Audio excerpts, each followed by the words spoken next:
I'd just like to begin with a blessing. Kadosh, Kadosh, Kadosh, Adonai Savayot. And that's a blessing in God's language of light. It's the language of creation. It's a blessing used by the Brotherhoods of Light. And when we use it, it helps create a beautiful, clear energy field of connectedness, of clear light, so that we really feel that we are coming from the heart and from all one. I will talk a little bit more about that perhaps on the next mini seminar to explain how it works and how you too can use it. But today I invite you to hitch another ride with me, as it were, on our shared soul journey.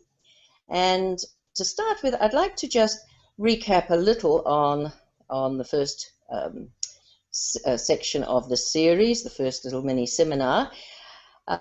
We started off last time, I explained why I have called this the three spiritual R's. So just to refresh our memories, just as a child we need to learn the three R's as a basis for everything else that we learn afterwards on our journey to becoming adult.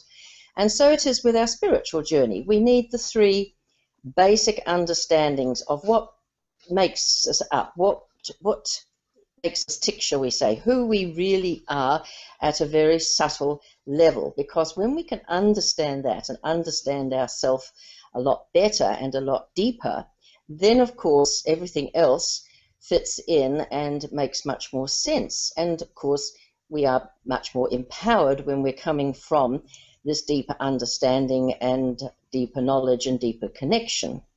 So I've just used that as an analogy, the three spiritual R's, for the three main aspects of being while we're here in this third dimension.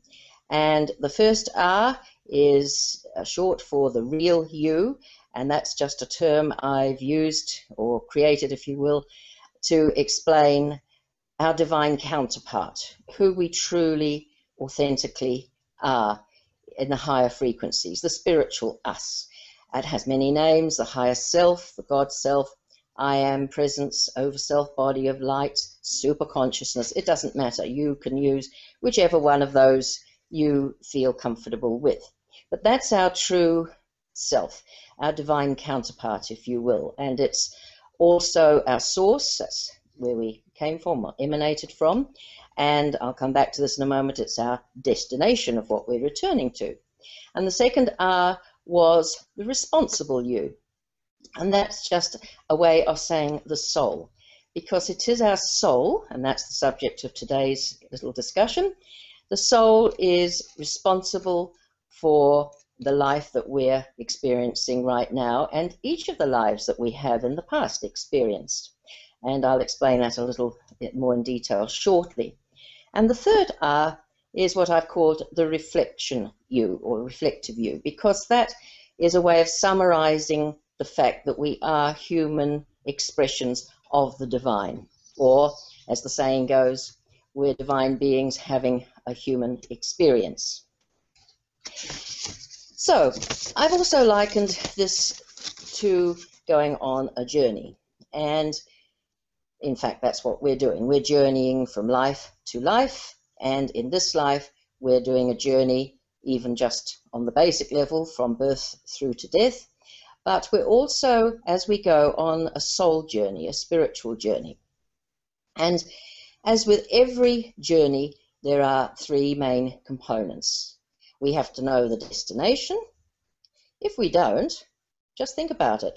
Say you went into a travel agent and said, I'd like a ticket, please. And they say, okay, where to? And you say, I don't know, just give me a ticket. Well, of course, you won't be going very far, very fast. And it's a little bit like that with our soul journey.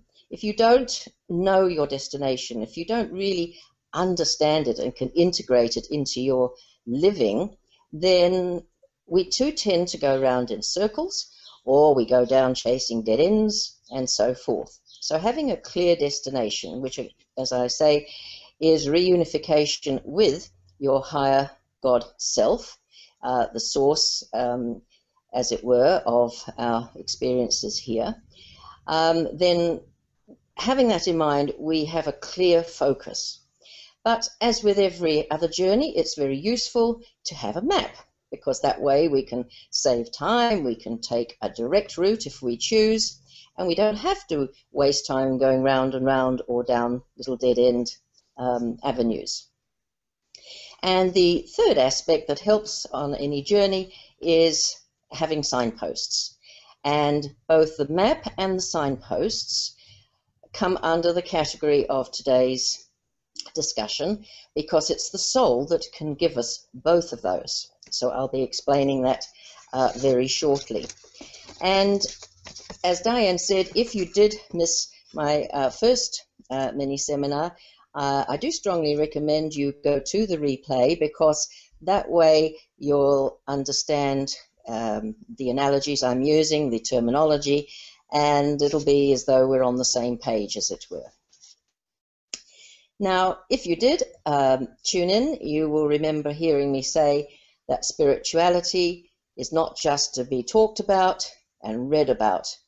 And in past lifetimes, even in this lifetime, many people spend a lot of time reading, studying, talking about it, which is fine because it gives us knowledge and it gives us foundation to work from. But until you start living it, putting everything into practice, it still remains just theoretical. So the soul is responsible for this actually living, because our lives actually are guided by our soul. So that's why it's so important to have an understanding of what the soul is, what it does, and how we can work with it, communicate with it, and so forth.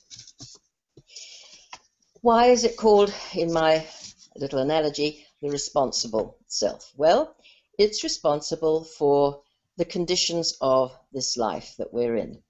It's responsible for the parents, the family that you've chosen to come into, for the culture, the timing, and for the different circumstances, the obstacles, the challenges, the relationships that come along the way.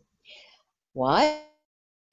It's because they give us the opportunity to grow. I think we all know that. Unfortunately, humans have this tendency to make more progress when we're up against something.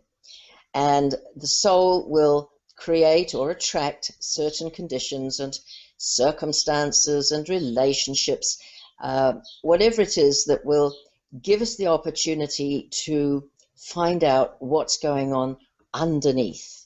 Because it's not the outer experience or the outer appearance that's important. It's what is it telling us? What is the lesson behind it? And this is what the soul is trying to get our attention to uncover and find out, because then we have the power to do something about it. Otherwise, what happens? Well, we're likely to have similar experiences, similar relationship problems, or whatever it may be, again and again. So in each of these little seminars, I'll just explain the format in case you weren't with us last time. The first part is talking about the subject, the topic, so that we do have a bit of an understanding, a foundation, if you will. Secondly, it's about how does it affect us? How does it apply to us in everyday life? In other words, what is its relevance? Because without knowing this connection, this relevance, again, it's all still theory. And the third little part of each mini seminar, I'll give you tools or techniques that you can actually go and try out for yourself. So let's look at the first part. What's the origin of the soul? Well, to go back to what we discussed last time, if our higher self or our I am over self is our source, because that was emanated from the I am that I am, the Godhead, this higher divine counterpart that each one of us has is, to use our terminology, which is obviously limited to some degree, it's on a higher frequency, a higher dimension. And so, as such, it doesn't come into this third dimension at all. but we still, of course, are part of it, and we need that connection. So in order for us to come into the third dimensional experience, it projected a reflection of itself, if you like, a lower counterpart, which we call the soul, which is then able to journey with us through lifetime after lifetime. And so that gives us an understanding of the connection, and at the same time helps us understand what we're working to achieve. Well, so what else does the soul do? Well, it records every experience, or the essence of every experience from every lifetime. Not necessarily each separate experience, but the essence of it. In other words, what did we learn from it? What did we gain from it? And of course, it also records the karma that we have created, knowingly or unknowingly, and this is recorded as what's known as the Akashic Records.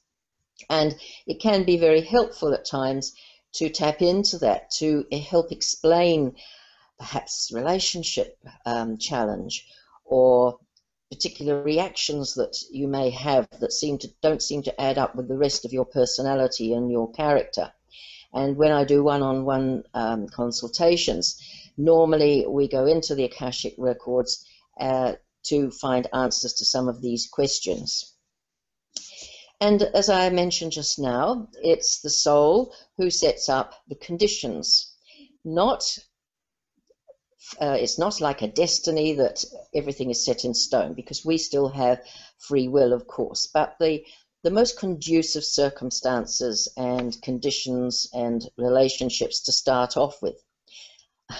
I have a little picture. I like to work in pictures when I teach, and I've got this picture that in between incarnations, when we are getting ready for another life experience here in the physical, in the third dimension, I like to think of it as having getting together as a round table, as it were. And we have the soul and your higher self, or I am presence, and the lords of karma. And so between these aspects, we discuss, well, in the next incarnation, what is it I would like to address? What things would I like to handle? Would I like to build on? Would I like to heal or forgive or let go, and so forth? And so then from that decision, as I said earlier, we choose then the relationships that we come into through family that will give us a chance to work those karmic connections out. And don't forget, of course, we've got good karma too. So sometimes, and hopefully more often, they will be very harmonious and pleasant. So this is why, as my understanding, that the different conditions and the circumstances that we get led into, or we create, or we attract, are from this soul overview, as it were, the higher aspect of why we've come into each lifetime. So it gives us our real purpose for being. Now, to my understanding, soul purpose is different from life purpose. Being a numerologist for 40 or so years, I like to separate the two, because then you can get a deeper understanding. And by that I mean the soul purpose is what I've just discussed, that you decide with your round table before incarnating. What are the real issues that you want to work on? Whereas a life purpose is, how do you want to express it? How do you want to experience? So a life purpose encompasses careers, talents that we develop, families and so forth that we create, and so on. So that gives us a little understanding of what the soul does and where it comes from. But let's go a little bit deeper, and I'd like to share with you just a little bit of some of the ancient wisdom regarding the soul, and the ancient wisdom teachings that I've been working with now for 40 or so years. Work on what we call the Western Lineage tradition, going back to the time of Abraham. And It's known as various names, of course, but it's the mystery school teachings from that lineage, the Kabbalistic teachings, the universal tree of life, and so forth. But of course, it encompasses much more than that. And when I first came across this too, I thought, that gives me an understanding now of what's going on and of the conditions that we as humanity in general find ourselves in down here. And that's because in this understanding, it's just a way of defining it basically. The soul is tripartite. That means it has three aspects or three parts. And the first part is known by the common term of the divine spark. I think most people like to use that term. It's easy to understand. And what is the divine spark? Well, as I understand it, or as I'd like to explain it, it is that aspect of your source self, your higher self, your I am God self, that is carried as a link and as the animating force within the soul and therefore into your life experience.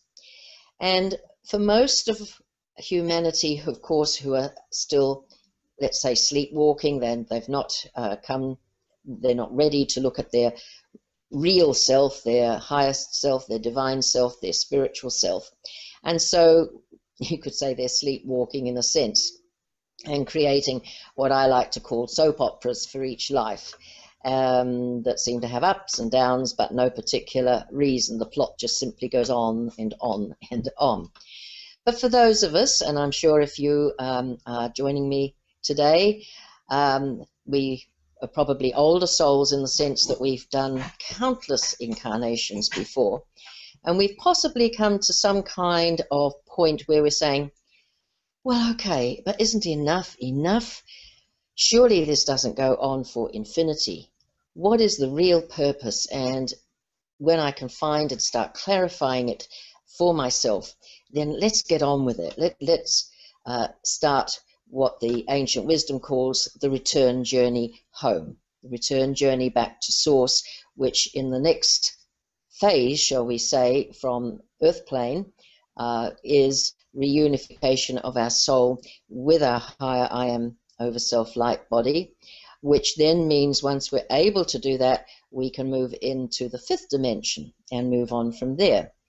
And the beauty of this is, as I understand it, and we've got plenty of evidence to back this up through the lives of ascended masters and Jesus and so forth, is that once we've reached that level, that we can reunite or ascend our soul, and it's no longer needed as a separate entity, shall we say, then we have choice.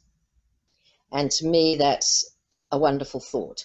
So instead of having to come back into physical incarnation because of all the unfinished, what I call unfinished soul business, all the unfinished karma and so forth, which actually energetically act like extremely powerful energetic cords that tether us to the third dimensional earth plane, and therefore will keep bringing us back until we have cleared that tethering, cleared those cords.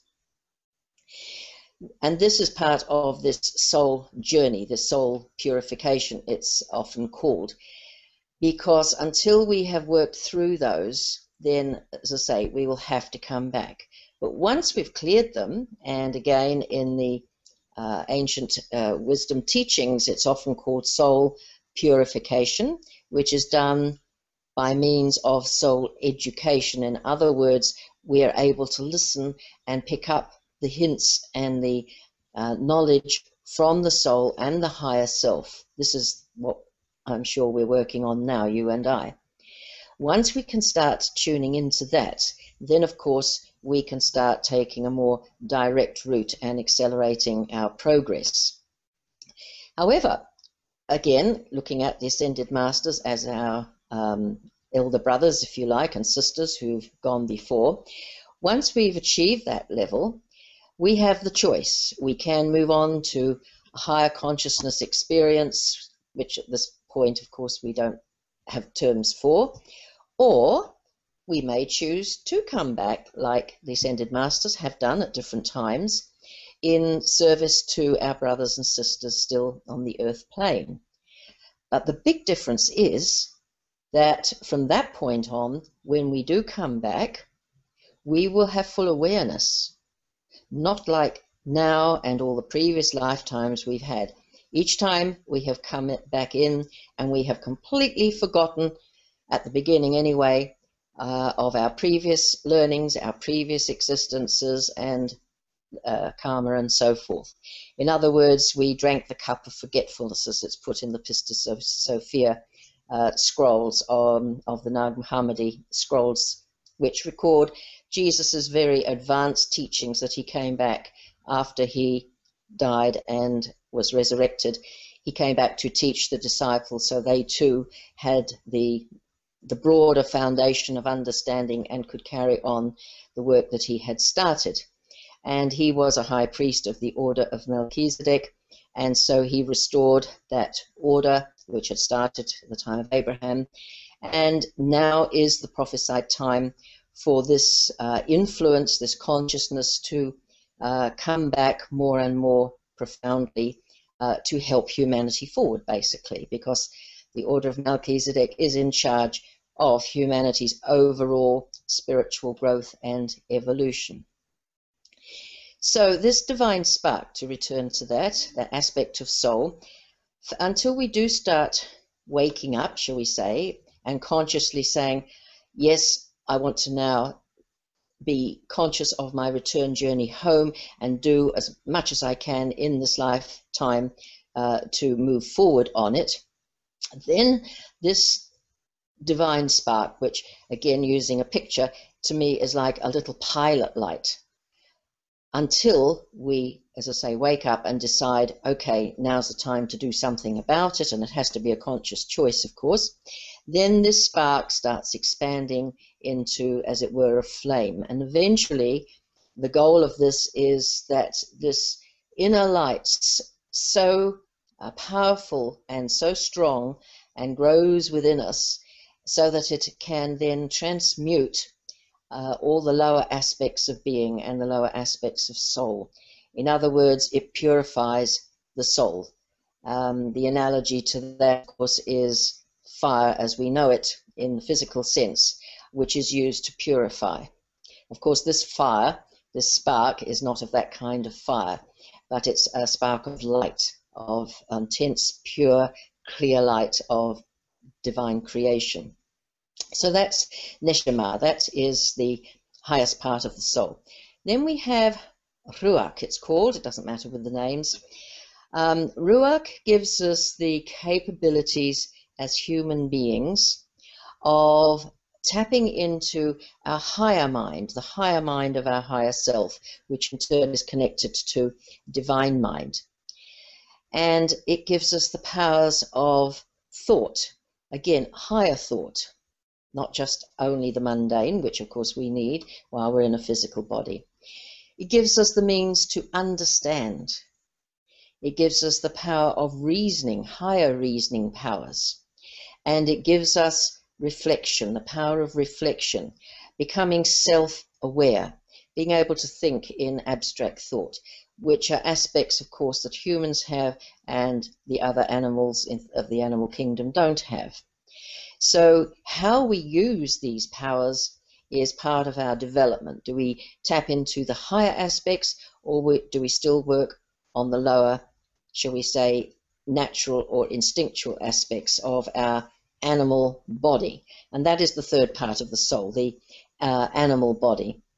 Because physically, I believe we're about 98% have the same genetic makeup as many other species. But these are the other aspects of soul that give us the humanity, the human uniqueness. So the animal part of us, of course, functions on an instinctual level. We have the normal survival instinct, fight or flight syndrome, the procreative instinct, and the sort of the lower intuition, the sensing that both we and animals have. So we need it while we're in, obviously, a physical body. And the physical body that we created, shall we say, from the soul aspect is suitable for housing the soul and for us to have these journeys, and gives us the chance to make more progress than would otherwise be possible. Okay, so the next part of my little discussion with you is, okay, it's great to have some understandings, and perhaps I've added a few thoughts for you to include into your knowledge base, but how is it relevant? In other words, if it isn't relevant to us in this 3D life, living our spirituality, then it's, again, still theoretical. So as I mentioned before, it gives us now an understanding of our real soul purpose, what we've chosen to handle this time. And I like to often call it unfinished soul business, which includes, of course, karma. It also, as I've mentioned, gives us a map of our territory that we're traversing on our return journey back now. It gives us an understanding of these are the obstacles on this part of the journey. Looking beyond it now, I can understand what that's for. And so once we have understanding, remember, higher understanding of the soul, then we can make progress and handle the issue from the causative or the causal level, the real cause, rather than just handling only the effects, or just handling obstacles and challenges to the best of our ability, but not actually clearing them. That's the difference of the soul journey, is clearing the actual causes, so that we don't have to recreate or attract again similar circumstances with the same message, the same lesson. And it also gives us this understanding of what we're heading for, what it is that we're aiming to do. And you can simply say soul ascension or purification of the soul. It doesn't matter the terminology again, but we do now have an understanding, and we can choose which route we wish to take. The direct route, or do we still want to wander all the highways and byways of life experiences? And you can do that for as many lifetimes more as you wish. There is no necessity to handle it now or at any particular time. That's our free will choice. But maybe like me, you got to the point, well, okay, I want to start moving forward instead of going in circles. And how many more lifetimes do you want to spend? That's what it came down to when I made this decision a few decades ago. So let me go on to the last part of today's discussion, and that is, what are some of the techniques that we can use? How can we know the soul is communicating with us, and how can we communicate consciously with our soul? Okay, again, it falls into sort of three broad categories. We receive communication from the soul. We can ask directly for answers and to our questions, and we can also decree. So let's have a look at those. Okay, soul guidance. How does our soul try and get our attention? Well, first of all, in my experience, we seem to get little niggles. Now, what I call a soul niggle is something catches your attention, a word maybe, or something someone says or you read, a phrase, a concept, and you sort of think it registers at some deep level, and you think, that's important somehow. Maybe I'll get back to it. Maybe I'll go and investigate that, or study it, or research it. But these little niggles usually are quite faint. It's like a recognition from within that this keyword or that concept is important to you personally. I know when I first heard the name of Melchizedek way back in the 80s, it was like, whoa, an electric current almost went through me, and I knew that that was something I needed to delve into and to understand. And of course, that's the basis of my work now. So then there's the more insistent version, shall we say, which I like to call soul nudges. And that can be when something keeps coming back into your attention. You keep hearing or coming up against the same thing over and over. It's like someone's just tapping you on the shoulder and saying, hey, take note. This is very important for you to look into, to understand, because it's going to help you progress. It's going to help move you forward. And these soul nudges can come in any form at all, via other people, via books, via keywords, via seminars you go to, by what I call light bulb moments, ahas, something suddenly clicks in your mind and you think, of course, now I need to put those things together a little more clearly because there's something very important there for me. Those are what I call soul nudges. And of course, recurring circumstances, challenges, obstacles, things that come back maybe with a different form, but underneath have the same lesson. So these are some of the ways the soul nudges you to try and wake you up. You know, when someone's dozing, you give them a little nudge. And believe you me, and I can vouch for this from my own experience and many others too, when the soul gets a little insistent because this is what you've come to do, you chose to come to handle whatever it may be in this life, and at the moment you're not looking at it or you're not aware of it, and so the nudges get more insistent. And if you don't actually start thinking and noticing them, you are setting yourself up perhaps to attract what I call a cosmic 4x2. And believe you me, they're not very pleasant. It's like the soul is saying, wake up, got to get your attention somehow. And for me personally, I had one of those about 50 years ago now, in the form of a serious road accident, which literally stopped me in my tracks, because that often is what a cosmic 4x2 will do in some way. And for me, it was, I was going down a path which, although I enjoyed, which was teaching, dancing and choreographing for local shows and so on 7 days a week, was not actually what I came into this life to do from my sole purpose. And so in those days, when you broke your back and had to have a fusion or a graft, the treatment was to lie motionless in hospital on your back for 4 months. And believe you me, you do a lot of reflection. You have much else you can do. And so at that time, it changed my life direction, and that's what a cosmic 4x2 often does.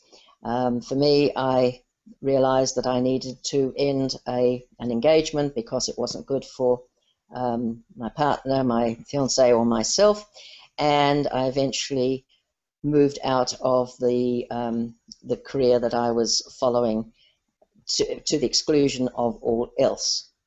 So rather than attract something like that of your own kind, and of course it won't be just that way, that was the way I particularly created it, and teaching dancing, what better way to stop you in tracks than to be flat on your back for 4 months. So do take note when you get these little feelings, these little ahas, or these little, oh, I've thought of that, or I've noticed that again, because they're pointing you, they're a signpost. What I said earlier, they're like signposts that are pointing you in the right direction. Okay, so that's the receiving, and now the asking. Okay, we can ask our soul directly for help and answers. And let's face it, if you don't ask a question, how will you receive an answer? And of course, asking a question that's really clearly thought out, rather than a vague one, is going to have a clear answer. A vague question will have a vague answer. So when something's puzzling you, and it can be, again, any area of your life that you feel is important, maybe trying to understand a relationship that's really challenging, or maybe a reaction that comes from yourself involuntarily, because it's often based on a past life experience in your Akashic Records in your soul that's creating this reaction. It's not one to do with this lifetime per se.